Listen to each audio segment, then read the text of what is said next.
अभी आप सुनेंगे रामायण, सारंग भाकरे द्वारा लिखित पंकज कालरा की आवाज में।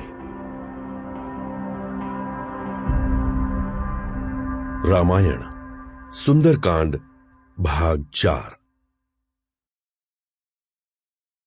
राक्षसियों की भयंकर बातें सुनकर सीता की आंखों से आंसू बह रहे थे। वो दुख से छटपटा रही थीं।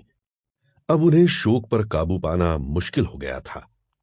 सीता, हे रघुनाथ, मेरी मूर्खता के कारण आपको उस माया मृग के पीछे जाना पड़ा। आपके जाने के बाद रावण मुझे बलपूर्वक यहां उठा लाया। अब मैं इन राक्षसियों के बीच पड़ी हूं, प्रतिदिन इनके अत्याचार सहती हूं। अब मैं इनकी धमकियां, कठोर वचन और नहीं सह सकती। मैं अब जीवित नहीं रहना चाहती। राम के बिना क्या कभी सीता का अस्तित्व रहेगा? जब आप ही मेरे पास नहीं है तो मैं जीवित रहकर क्या करूंगी? सुनो राक्षसियों, अब तुम और कष्ट ना करो।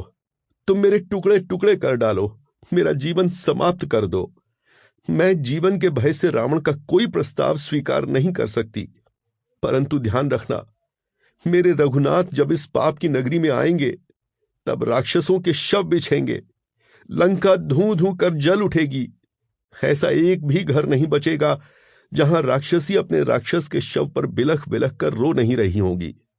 सारी लंका शमशान भूमि बन जाएगी। इस नगर के ऊपर गिद्ध घूमेंगे। सुनो राक्षसियों, सुनो, जैसा प्रलाप आज मैं कर रही हूं कल तुम भी करोगी।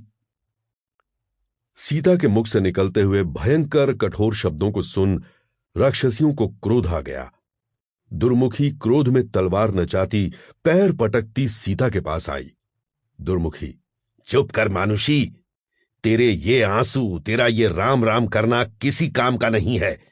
अब हम तुझे खाने का तय कर चुके हैं, तो अब तू हमें डरा रही है? रुक, अभी मैं तेरा एक कान काट लेती हूं। तभी त्रिजटा दौड़ी दौड़ी वहां आई और उसने दुर्मुखी को रोका। त्रिजटा, दुर्मुखी क्या कर रही है? क्या तेरी मत मारी गई है? राक्षसियों, सब पीछे हट जाओ। दुर्मुखी, लेकिन त्रिजटा, ये मानुषी। Trijata, Sample complete. Ready to continue?